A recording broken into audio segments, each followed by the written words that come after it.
반갑습니다, 형님들. 안녕하세요. 오늘도 제 숲TV 생방송 와주셔서 감사드리고 추천이나 즐겨찾기 부탁 좀 드리고요. 이따 유튜브로 보시게 될 분들도 구독이나 좋아요 한 번씩 부탁드리겠습니다. 오늘은 이게 좀 리턴 매치가 많습니다. 리턴 매치라는 게 일단 클리블랜드 같은 애들 바로 직전 경기에 둘이 붙었었죠. 애틀랜타 피닉스도 저저번 경기 때 붙었었어요. 애틀랜타 경기가 휴스턴전이 취소돼가지고 애틀랜타의 가장 직전 경기가 피닉스전이었습니다. 그리고 댈러스 대 덴버, 오늘은 한 3경기 정도가 바로 이제 리턴 매치다. 자, 먼저 필라델피아 대 오클부터 들어가 볼게요. 자, 이 경기는 저는 다른 거보다 그냥 오클은 요즘에 워낙 잘해. 여기 있는 지표상으로도 최근 7경기 동안 뭐 공격도 전부 다 5손가락 안에 들고 수비적으로도 늘 5손가락 안에 들죠. 이렇게 오클은 그냥 공수의 앞면에서 최고의 모습이라고 보여요. 근데 이제 필라델피아가 내일도 지금 엔비드가 결장입니다. 오클이랑 하고 그 다음날이 뉴욕전인데 백투백인데 그것 때문에 첫 경기를 빠지는 건지 아니면 엔비드가 최근에 4경기째 결장을 하기 때문에 부상이 여파로 못 나오는 건지 알 수는 없지만은 어쨌든 내일도 필라델피아는 엔비드가 빠지거든요. 저는 요즘 들어서 엔비드가 상당히 중요하다 이런 말씀을 많이 드렸었습니다. 이런 것들 보고 시작을 하면은 엔비드가 있고 없고가 한 4점 정도밖에 차이가 안 난다고는 해요. 근데 저는 이거는 엔비드가 시즌 초반에 못했던 기간이 너무 길어가지고 그것까지 포함이 됐기 때문에 지금 엔비드의 수치가 그렇게까지 엄청 플러스로는 안 나오고 있는데 저는 이거보다도 훨씬 더 플러스가 더 되는 선수라고 얘기를 했습니다. 자, 그래서 제가 이런 것들 보여드리려고 해요. 자, 올 시즌 이제 엔비드가 부상 때문에 시즌 초반에 많이 못 나왔었고 복귀를 했지만은 되게 못했단 말이죠. 그리고 나서 또 부상 때문에 빠졌었는데 복귀 후에는 잘했어. 12월달 복귀 후에는 잘했는데 또 지금 이렇게 결장하고 있는 상황입니다. 그래서 자, 위쪽에 있는 거 엔비드가 있고 없고를 시즌 전체로 봤을 때는 그렇게 큰 차이가 안 난다. 시즌 초반에 박은 게 너무 많아가지고 못할 때 기간이 겹쳐가지고 생각보다 큰 차이가 없었다는 게 위에 이 3줄짜리고요. 12월달 이후에 엔비드가 이제 제폼을 찾은 뒤로는 그래도 이 기간에도 엔비드의 공격력은 확실했거든요. 그래서 득점에서 6.2점이 감소를 하고요.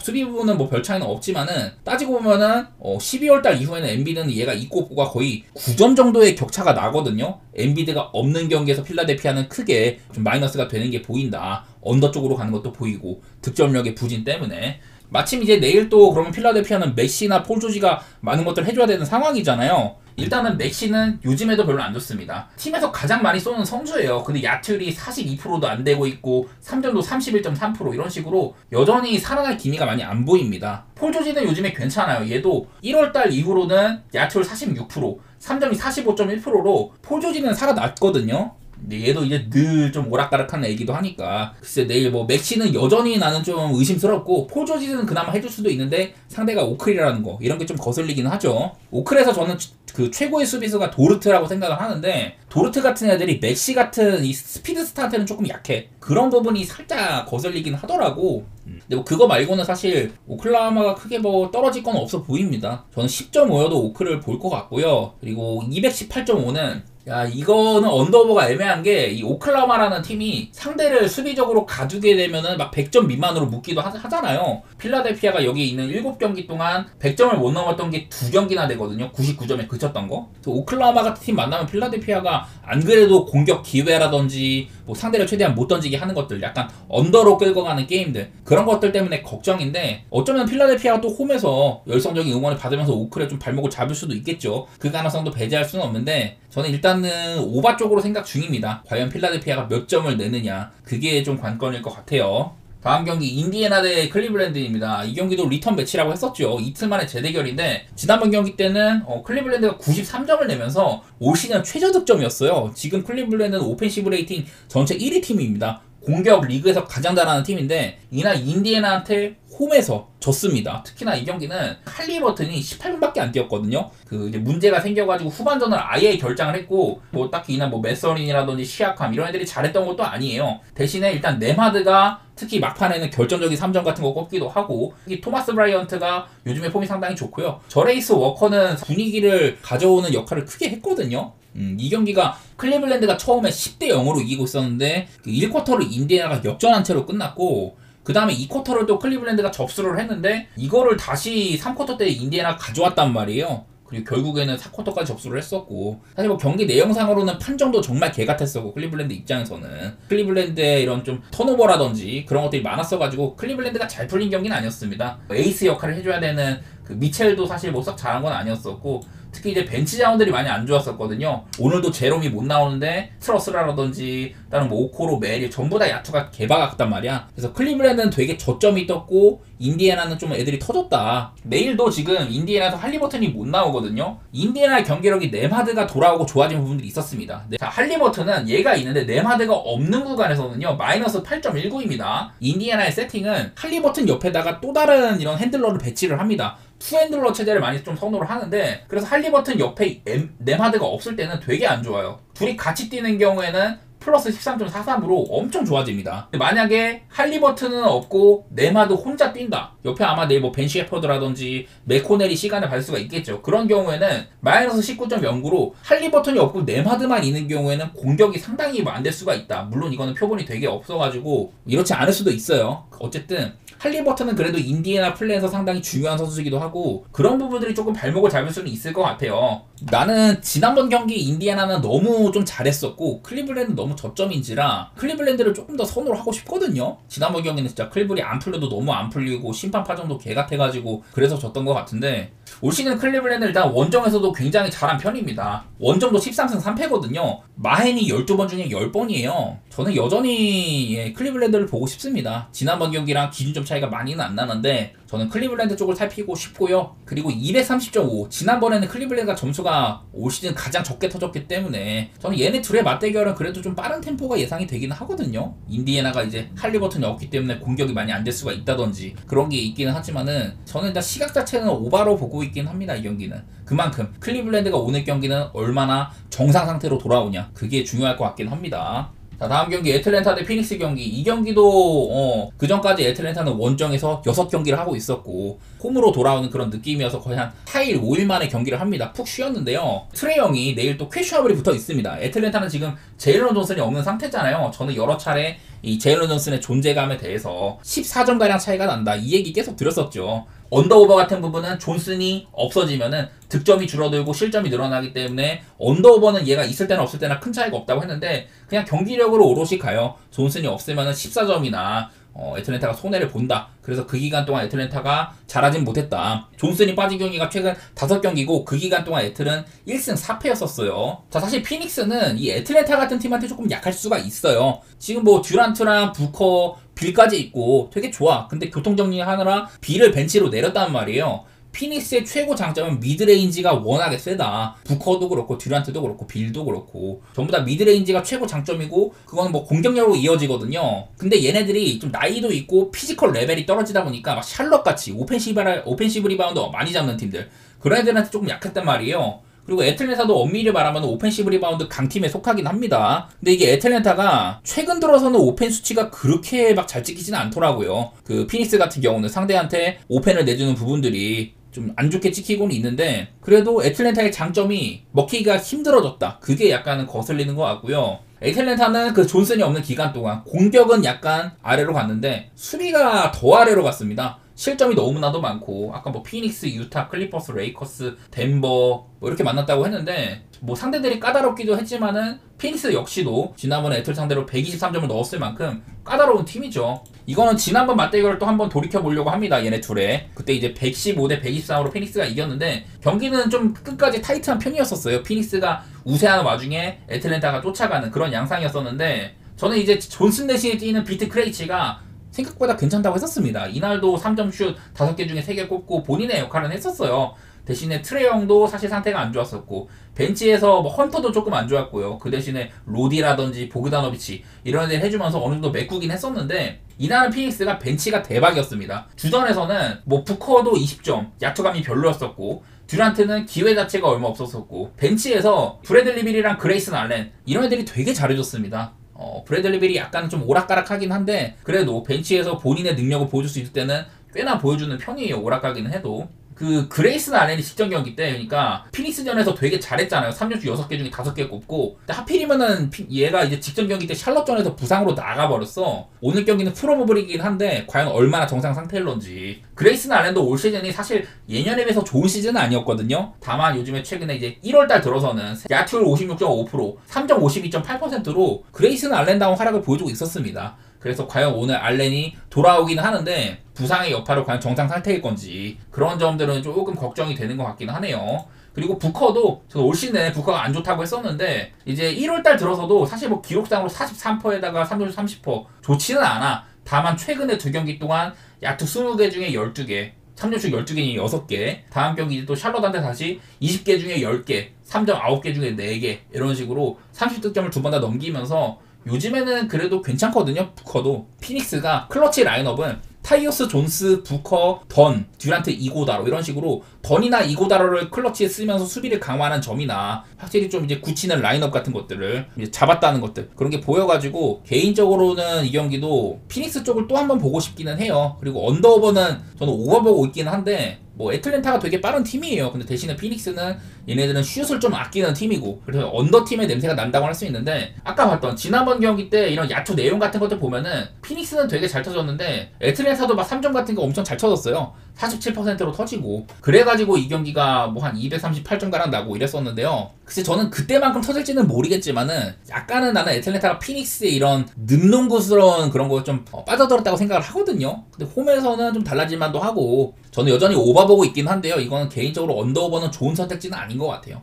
자, 다음 경기 미러키 대 세크라멘토 경기입니다. 자, 일단 미러키는 직전 경기 때 되게 못했습니다. 뉴욕 닉스한테 엄청 못했어요. 그 전까지 좀 상승세나 싶었는데 릴라드도 3점이 살아나고 이러면서 팀 전반적으로 좋아지나 싶었는데 크게 고전을 했습니다. 엄청 못했고 세크라멘토는 지금 7연승 중이죠. 감독 경질 이후에 7승 1패다. 그 7승 기간 동안 여러 뭐 공수 양면에서 전부 뭐 순위권 안에 드는 그런 여러 가지 좋은 모습을 제가 말씀드렸던 것 같은데요. 자, 이 경기는 일단은 미러키는 지금 디펜시브 리바운드 같은 것들이 꽤나 괜찮아요. 왜냐면 이게 세크라멘토가 이 기간 동안 오펜시브 리바운드 전체 1위거든요. 7경기 동안 세크라멘토는 뭐 사보니스도 그렇고 오펜시브 리바운드를 상당히 잘 가져간다. 그런 부분들이 관찰이 됐는데 하필이면은 이게 오펜 1위급인 세크랑 디펜시브 리바운드에서 상당히 좀 괜찮은 모습을 보여주는 미러키와의 대결이라서 세크의 장점이 나올 수가 있냐 그런 것들이 좀 거슬리더라고요. 나는 요즘에 세크라멘토 계속해서 좋게 보는 게 직전 경기 시카고와의 경기도 좀 고전을 했습니다. 근데 그날은 시카고의 3점이 거의 뭐 50% 가까이 잘 터지는 날이었는데도 그거를 세크가 승리를 했단 말이죠. 그래서 뭐 클러치의 집중도라든지 경기 내용상으로는 세크가 여전히 좀 상승세에 있다 그런 게 보이는 것 같은데 제가 보여드리고 싶은 거는 뭐 이런 거예요. 쿤보랑 사보니스의 구도상으로는 최근 두 시즌입니다. 그 사보니스가 세크로 이적한 이후에 여기 맨 왼쪽에 있는 게 이제 포인트, 리바운드, 어시스트 기본 수치들이고 뭐 야투리나 이런 것들 등등 있고요. 보니까 사보니스가 크게 나는 밀린다고 생각을 안 해. 지지난 시즌에는 사보니스가 뭐 득점력도 그렇고 쿤보한테 좀 밀리는 부분이 있었는데 리바운드 같은 것들은 여전했었고요. 쿤보가 좀 고전한 게 보이거든요. 그전보다도 쿤보의 수치들이 좀 떨어져 보이는 게 보인다. 이래가지고 나는 개인적으로 막 사보니스가 지금은 안 밀리는 것 같아. 요즘에 활약이 좋기도 하고요. 그리고 팍스 대 릴라드 구도도 팍스가 좀 압도하는 부분까지 있어요. 득점상으로는 팍스가 매번 릴라드보다 훨씬 잘했습니다. 이런 게 많이 보이더라고. 릴라드도 지금 이제 그 독감이었나요? 그거 문제에서 좀 괜찮아져가지고 돌아오는 부분들이 있기는 한데 직전 경기도 막 엄밀히 말해서 좋다고는 말하기는 어렵고 팍스도 이제 부상에서 갓 복귀를 했습니다만은 이런 매치업 구도도 그렇고 요즘에 폼이나 양팀의 상성적인 부분도 세크라멘토가 힘을 낼 만하다고는 보이거든요. 저는 그냥 이거는 세크의 상승세 그거를 좀 쫓고 싶고요. 그 세크에서는 몽크가 못 나올 수 있다고 하는데 저는 여러 차례 2번 포지션에서 이 키온 앨리스가 출전할 때 그때 세크라멘토가 여러 부분에서 특히 수비적인 부분, 허슬적인 부분에서 크게 좋아진 게 눈에 띈다. 그런 부분들 많이 짚어드렸고 내일도 아마 릴라드를 충분히 앨리스가 좀 억제를 할 만도 하다. 그런 생각도 들어가지고 세크 프렌 쪽으로 먼저 생각을 해보고 언더오버는 좀 어려운데요. 저는 오버보고 있긴 합니다. 사실 미러키는 요즘 모양새가 오바팀의 냄새는 안 나거든요. 이 세크라멘토가 사실 7연승 달리고 있는 구간 동안에는 득점 전체 1위다 NBA에서. 뒤에 있는 뭐 야투나 3점 슛 이런 효율이 좋지는 못했지만은 상대보다 많은 오펜시브 리바운드로 더 많은 공격을 하면서 득점 자체를 많이 뽑았다. 수비도 한창 안 좋을 때보다는 좋아졌죠. 이런 부분들이 보여가지고 그냥 저는 막연하게 오바를 보고 있습니다. 따지고 보면 세크라멘토 이 기간 동안 실점을 많이 안 해가지고 막 상대를 99점, 97점 이렇게 묶은 경기도 있다 보니 실점을 많이 안 해가지고 따지고 보면 7경기 평균적으로 한 232점밖에 안 났는데 미러키는 뭐 한 225점 이렇게 지키거든요. 그래서 언더오버는 수치상으로 기준점이 약간은 높다고 생각이 되기는 돼요. 그런 부분을 경계를 해주시고 세크라멘토 보는 것도 사실 뭐 그냥 요즘에 세크가 잘하니까 그래서 보는 것 뿐입니다. 자, 다음 이제 시카고 대 뉴올리언스 경기 말씀드리면은, 자, 요즘에 시카고는 제가 얘네들 원래는 오바 팀이잖아요. 지금도 리그에서 페이스가 가장 빠른 축에 속하는데 생각보다 오바 성공률이 낮다. 내일도 기준점이 239점이에요. 240점을 넘겨야지 오바가 나는 셈인데 시카고는 최근에 오바가 15게임 중에 5번밖에 없긴 했었습니다. 생각보다 오바를 많이 못 낸다. 그리고 요즘 들어서는 시카고가 최근 6경기는 3점 슛을 좀 아껴요. 그전에는 시카고가 올 시즌 내내 평균적으로 3점이 보스턴 다음으로 많이 시도하는 팀이었었거든요. 근데 지금 최근 6경기 동안에는 10등입니다. 그냥 좀 많이 던지긴 하지만 평범하다는 거거든요. 시카고보다 3점을 많이 쏘는 팀이 위로 한 9팀이 더 있는 셈이에요. 시카고도 요즘에 색깔이 조금 바뀌는 점이라든지 코비 화이트가 퀘셔너블인 점들, 이런 점들이 약간은 거슬리는 부분이 있고요. 뉴올리언스는 뭐 내일 잉그램이나 허브 존스가 빠집니다. 대신에 자이언은 뛸 수 있고 트머삼도 복귀를 했었어요. 저는 여러 차례 뉴올리언스가 지금 뭐 순위상으로는 엄청 처져 있긴 하지만은 포텐셜이 있는 팀이라는 얘기를 많이 했습니다.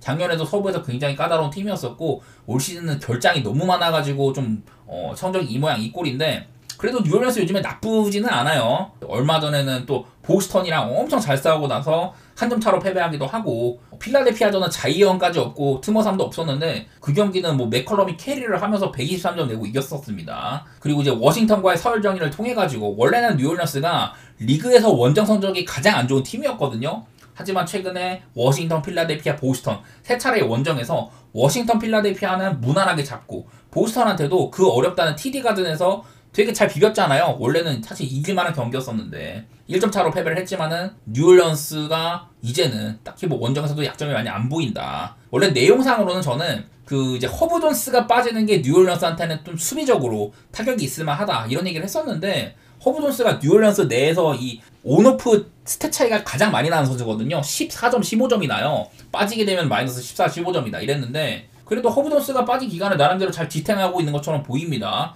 필라델피아든 보스턴도 워낙 잘했다 보니까 저는 개인적으로 이거 한 번 더 난 뉴올리언스 보고 싶거든요. 시카고는 올 시즌에 이제 홈보다도 차라리 원정이 나았다, 그런 것들도 있고, 물론 시카고는 이 3점 감에서 많이 좀 좌우되는 팀이긴 해요. 최근에 6경기도 3점을 덜 쏘긴 하지만은 득점 많이 뽑고 3점 여전히 성공률 높고요. 그리고 뭐 수비적으로는 여전히 수비가 안 되는 게 보이는데, 뉴올리언스가 최근에 3점 잘 쏘고 또 3점 순위도 괜찮다고는 하더라고요. 이 경기는 결국에는 시카고의 3점 슛 감에 달렸다, 그런 모양새지만은 또 자이언 같은 애들이 시카고의 약한 인사이드를 좀 부술 수도 있고, 저는 뉴올리언스 사이드로 좀 보고 싶네요 이 경기는. 그리고 이거를 언더갈 수는 없을 것 같아. 시카고가 엄청 안 터지거나 그러면 모르겠지만은 뉴올리언스 자체도 템포가 느린 팀이 아니에요. 수비보다는 공격으로 해결해야 되는 팀이기도 해가지고 저는 트머삼, 자이언의 맥컬럼, 머레이 이 정도 공격진이면은 나쁘지 않게 봅니다. 어렵지만은 240점을 넘을 수 있다, 그쪽으로 바라볼게요. 자, 다음 경기 댈러스 대 덴버 경기인데요.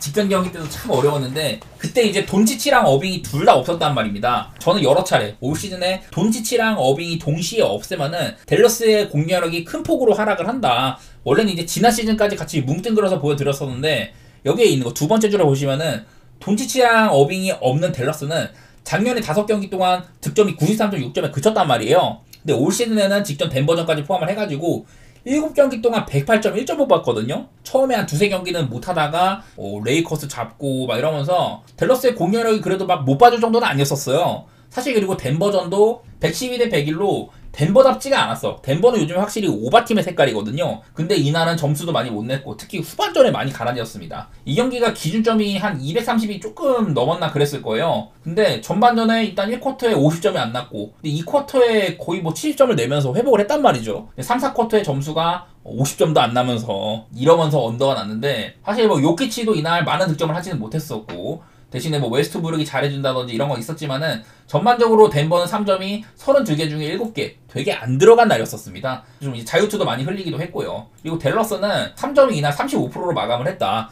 전반전에는 60%였단 말이야. 그래가지고 댈러스가 막 덴버를 한 17점 차인가 그렇게 앞서기도 하고 이랬는데 3쿼터에도 댈러스가 많이 앞서 나가가지고 또 막 10점 차 이상이었거든요. 15점 차 넘게 댈러스가 이기고 있었는데 이거를 덴버가 뒤집었다. 결국에는 댈러스의 확실한 1, 2옵션이 없는 거, 그게 발목을 잡았다고 생각이 돼요. 공격에서 뭐 그나마 이제 클레이 탐슨이 좀 해주고 3점도 터지고 이랬지만은 돈치치랑 어빙이 없는 이런 1, 2옵션이 없는 거에서 갈렸다고 생각이 됩니다. 특히 이제 막바지에는 그 요키치랑 서부르의 투맨 게임 같은 것들이 댈러스를 난타하기도 하고 댈러스는 그거를 막을 수 없는 게 보였거든요. 근데 내일은 이제 지금 댈러스는 어빙이 퀘셔널이 붙어 있거든요. 허리 디스크 문제 그런 것들이 있었어가지고 지금 계속해서 결장을 많이 했었는데 내일은 일단 퀘셔널이 붙어 있어요. 그래서 그래도 댈러스는 돈치치랑 어빙이 동시에 뛰어야지 가장 좋아요. 어빙은 없더라도 돈치치가 있을 때가 플러스 9.59 정도로 좋게 찍히는데 일단은 둘 다 없을 때는 마이너스 2.73 그냥 안 좋습니다. 그래도 어빙이 뛰고 돈치치는 없더라도 어빙이 뛰는 댈러스는 그나마 그래도 뭐 플러스가 찍히는 하거든요. 돈치치가 있을 때만큼 공격이 아주 잘 되진 않지만은 그래도 좀 괜찮아지긴 한다. 그래서 내일 어빙이 나오면은 댈러스가 조금이나마 괜찮아질 수는 있습니다. 그런 것들은 보이는데요. 올 시즌에 돈치치는 결장을 하고 어빙은 뛰었던 경우 그런 구간들이 있어요. 특히나 지금 여기 날짜 보면 11월 달이거든요. 11월 달. 돈치치는 부상으로 좀 신음을 했었고 어빙은 계속해서 뛰었단 말이야. 이 기간 동안에 댈러스가 되게 잘했습니다. 아마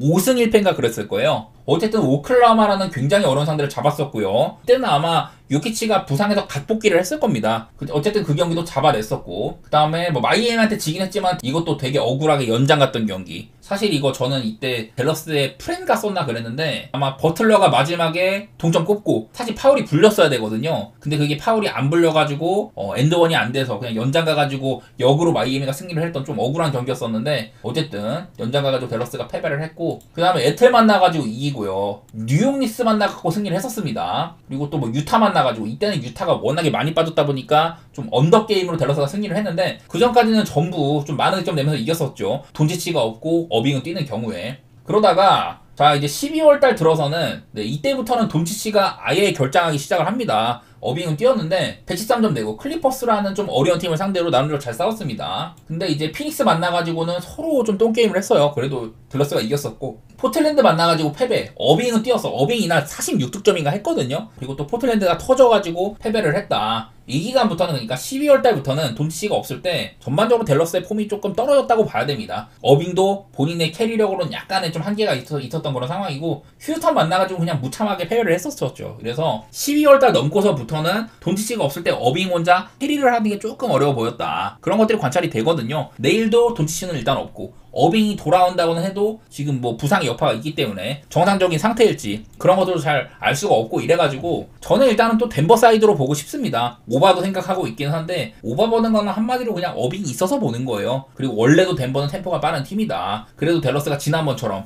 뒷심이 밀려서 패배를 했던 그런 것들이 기억은 나지만은 어빙이 나오는 게 얼마나 큰 영향력을 보일지는 모르겠지만은 최근에 12월달 들어서는 돈치치가 없을 때 어빙 혼자서는 약간 벅찬 모습들이 보였다. 저는 또 한번 덴버 사이드에다가 오바 그렇게 보도록 하겠습니다. 자, 마지막으로 이제 포틀랜드 대 브루클린 경기인데 이거는 되게 어려워요. 왜냐? 내일은 브루클린이 그래도 몇몇 선수들이 돌아올 수는 있다고 합니다. 디안델로 러셀이나 캠 존슨이 돌아올 수 있다. 지금 캐셔널이 붙어 있죠. 그 전까지는 최근에 한 4-5경기 동안 여기 브루클린이 최근 5경기를 제가 짚어왔는데 이 기간 동안에는 캠 토마스, 디안젤로 러셀, 캠 존슨 이런 친구들이 전부 다 부상으로 빠졌던 경기들이에요. 그리고 그 기간에는 브루클린의 공격력이 리그 최악이었다. 이런 것들이 많이 보이죠. 저는 이 세 명의 선수들이 결장할 때 동안 공격력이 실종이 된다. 데이런 샤프 같은 애들이 막 오펜을 엄청 걷어준다든지 아니면 이런 빅맨들이 있으니까 라페스를 활용한다든지 쉬운 득점 찬스 만드는 거죠.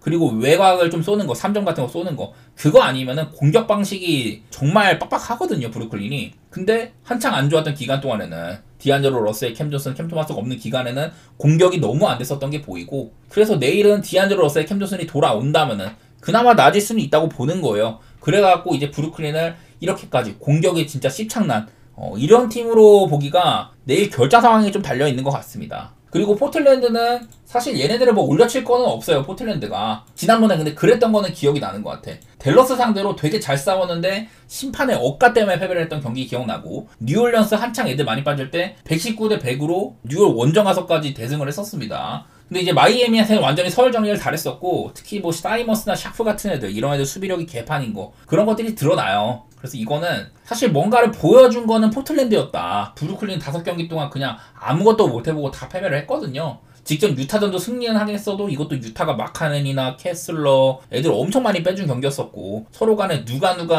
더 못하냐 그런 싸움이었기 때문에 브루클린이 직전 경기를 1점 차로 패배를 했던 거는 큰 의미는 없다고 보고 내일 과연 브루클린이 얼마나 많은 애들이 돌아올 거냐. 이 경기가 근데 또 12시 뭐 이때 펼쳐지는 경기여가지고 아마 디안젤로 러셀 캠 존슨이 제가 아침에 이제 좀 결정을 짚어드리는 그 시간 전까지 안 나오면은 그냥 안 가는 게 맞는 경기 같아요. 개인적으로는 그냥 언더만 꿈꾸고 있습니다. 디안젤로 러셀이나 캠 존슨이 빠진다면은 더 이제 언더로 갈 수는 있겠죠. 전 이건 승패는 어렵다고 봐요. 포틀랜드가 6.5여도 만약에 디안젤로 러셀, 캠 존슨이 나온다? 그러면 좀 빡빡합니다. 저는 이 경기는 승패 예측은 스킵하고 그냥 언더만 보도록 하겠습니다. 자, 먼저 이제 코모 대 AC 밀란 가보겠습니다. 자, 코모 대 AC 밀란. 사실 이게 나름 괜찮게 하고 있었어 코모가. 근데 대형 악재가 하나 생겼습니다. 뭐냐, 니코파스가 직전 경기 때 발목 부상으로 20분 만에 나갔거든요. 니코파스는 엄청 저는 큰 타격이라고 봐요. 애초에 레알 마드리드에서도 이 니코파스를 코모로 보낼 때 포기하진 않았어. 셀온 조항 다음에 이제 니코파스가 코모를 떠날 경우에 레알이 이제 절반가량의 이적료를 받는 형태이고 바이백 조항까지 달고 판매한 놈이라서 레알이 어느 정도 터질 가능성도 염두에 뒀던 놈이거든요. 그리고 얘가 코모에서도 주전으로 이제 시간 받자마자 아주 잘했었다. 올 시즌에 니코파스가 필드 플레이어 가운데 3번째로 많이 뛰고 있고 3골 3호시 뭐 스탯은 사실 뭐 엄청 많은 수치까지는 아닌데 지금 뭐 평점 같은 부분들도 세리에에서 순위권 안에 드는 놈이고 코모에서 그냥 핵심 중에 핵심이거든요. 이미 이제 좀 같이 플레이 메이킹 같은 거나 주도권 같은 것들 이런 것들을 같이 해줄 수 있는 세르지 로베르토가 부상 아웃된 지금 코모 중원에서는 볼 전개라든지 기회 창출 여러 부분을 담당하는 놈이라 가지고 저는 앞으로 니코파스의 이탈로 코모 공격은 크게 꺾일 가능성이 있다고 보는 상황이고요. 그리고 이제 AC 밀란이 그 콘세기상 부위 이후에 이탈리아 슈퍼컵에서 막 이렇게 2번이나 역전승도 하면서 잘하고 있었는데 칼리아리와의 홈 경기를 비겼었습니다. 여태 제가 이제 칼리아리한테는 AC 밀란이 홈에서는 30년 가까이 뭐 19승 2무로 매우 강했었다. 근데 이게 무승부가 떠버렸죠. 근데 뭐 경기 내용은 나쁘진 않았어. 골대샷도 있었었고 실점도 솔직히 매냥이 막아줄만 했는데 바운드 억가 때문에 좀 쉬운 중거리였는데 못 막았거든요. 뭐 사실 이게 AC 밀란이 이 경기에 결정력도 그렇고 억가도 많았다고 보고 상대 키퍼인 카프릴레가 인생 경기급 활약을 하기도 했었고 밀란은 이날 그 골 기대값이 2.7이었거든요. 근데 이거는 또 퓰리식이나 타미 이런 애들이 후반에 1대1 찬스를 놓친 점도 결정력이 좀만 좋았어도 밀란이 무난하게 승리할 거라고 봤었는데 저는 여러모로 코모가 전력에 큰 흠집도 난 상태이고 밀란이 기본빵만 해준다면은 현재 배당 정도는 나쁘지 않은 걸로 보이네요. 이 경기는요. 다음 이제 아탈란타 대 유벤투스 경기인데 이번 라운드 세리에에서 최고 빅매치일 것 같아요. 근데 두 팀 다 상태가 썩 좋지는 못합니다. 슈퍼컵을 치르면서 체력적인 소모도 있는 편이기도 하고 이제 유벤투스는 티아고 못다가 본인의 철학을 좀 이식하는 그런 과도기인지 경기가 엄청 재미없고 박진감도 사실 없어요. 무승부 비율도 높고 유벤투스가 아마 지금 7승 12무일 거예요. 그 정도로 참 무승부가 많은 그런 상황인데 일단은 뭐 무승부도 어느 정도 염두에 두고는 있습니다. 이게 그 티아고 못다 감독이 좀 점유율을 중시하는 감독인데 근데 보통 그런 팀들은 후방 라인을 올려가지고 계속해서 전반적인 주도권은 쥐는데 그런 것들을 잘 이어가려면은 수비진에서 한 명 정도를 좀 전진을 시킨다든지 라인을 높여가지고 계속해서 좀 타이트하게 상대를 주도권 쥐고 팰 수 있는 그런 모양새를 만들어야 되는데 티아고 못다는 상당히 수비 라인이 낮은 감독입니다. 후방에서 앞쪽으로 나가는 것들도 꽤나 곤경을 걷기도 하고 그런 부분들 때문에 유벤투스 경기가 되게 재미가 없는데 자 요즘에 아탈란타도 이제 레테기의 폼이 떨어진 뒤로 그나마 루크먼이나 CDK가 해줬지만은 최근 3경기 동안에는 일단은 아탈란타도 득점이 1점밖에 없습니다. 뭐 레테기가 아예 부상으로 3주 결장이기도 하고 사실 뭐 아탈란타는 게임 내용이나 늘 이런 것들은 좋아요. 근데 결국에는 골을 넣어야지 이기는 게 축구고 뭐 과정 좋고 실적 뽑아내는 아탈란타가 요즘처럼 이렇게 득점을 못 내고 있다면은 더구나 상대가 또 유벤투스라면은 마냥 볼 잘 차고 막 이런다고 해가지고 아탈란타를 바라보는 거는 저는 좋은 접근법이 아닌 것 같아요. 그리고 맞대결상으로도 가스페리니 감독이 부임했던 2016년전도 그때 이후로 봐도 일단은 유벤투스가 아직은 좀 살아있을 때 그때였었고 뭐 2020년대 들을 때도 아탈란타가 종종 유벤투스를 이긴 적은 있지만은 보통은 유벤투스는 좀 험난한 상대였었습니다. 상대 전적상으로도 딱히 뭐 아탈란타를 좋게 보거나 그렇다고 유벤투스를 엄청 올려치고 이럴 거는 없을 것 같고요. 뭐 결장 부분에서는 아탈란타는 센터백 짐시티가 빠지는데 부주장이기도 하고 왼발 센터백으로 뭐 빌드업 관여도도 꽤나 높은 선수예요. 짐시티가 빠진 것도 아쉽다. 레테기도 없고. 뭐 내일 유벤투스의 예상 라인업 같은 게 있습니다. 블라호비치 대신에 니코 곤잘레스가 톱에 서고 맥케니, 쿠프메이너스, 일디즈 이렇게 2선에 선다고 하는데 뭐 맥케니 같은 애는 요즘에 잘하고 있기는 한데요. 그래서 이 자리에 올리는 거는 좀 공격 면에서는 아쉬울 수가 있습니다. 제가 봤을 때는 그냥 이 경기는 나는 무승부가 제일 나을 것 같아. 무벤투스도 그렇고 아탈란타도 특히 요즘에 공격의 기세가 꺾이게 보여가지고 저는 그런 부분이 조금 신경이 쓰이네요. 저는 레버쿠젠 대 마인츠 얘기 한번 해보려고 하는데 이건 다른 거보다 그냥 레버쿠젠의 기세가 좋아가지고 좀 보는 거예요. 물론 마인츠도 지금 5위까지 올라있고 제가 저번에 얘네들이 뭐 뮌헨전에서 마인츠가 뮌헨 상대로 상대 전적이 워낙에 좋았었다 이런 거 보면서 막 역배 같은 것들도 생각은 했었는데 무트 요즘에 마인츠의 기세가 상당히 좋습니다. 뮌헨 잡은 뒤로 전반기 마지막 경기 때 프랑크푸르트 원정 가서 잡고 이제 후반기 개막부터 이제 복금 잡았잖아요. 이러면서 요즘에 사실 마인츠의 기세는 좋은 편이라고 봐요. 나는 근데 그걸 넘어서는 레버쿠젠의 요즘 상승세 중간에 이제 뭐 클럽 친선 같은 거 제외를 한다고 치면은 지금 뭐 분데스리가나 챔스 포함해가지고 되게 잘하고 있습니다. 그냥 한마디로 9연승 질주 중이다 이렇게 볼 수도 있는데 특히나 리그에서는 이런 부분들이 더 도드라지는 것 같아요. 최근에 리그에서는 거의 한 14경기 동안 패배가 없는 이런 모양새여가지고 14경기 동안 무승부도 조금은 있어가지고 9승 5무 이렇게 되기는 한데 레버쿠젠의 기세가 저는 좋아가지고 또 이제 홈이기도 하고 마인츠 상대로 제압할 만도 하다고 보이기는 보여요. 저는 레버쿠젠 쪽을 좀 보고 싶다. 그냥 그 정도만 말씀드리겠습니다. 오늘 경기는.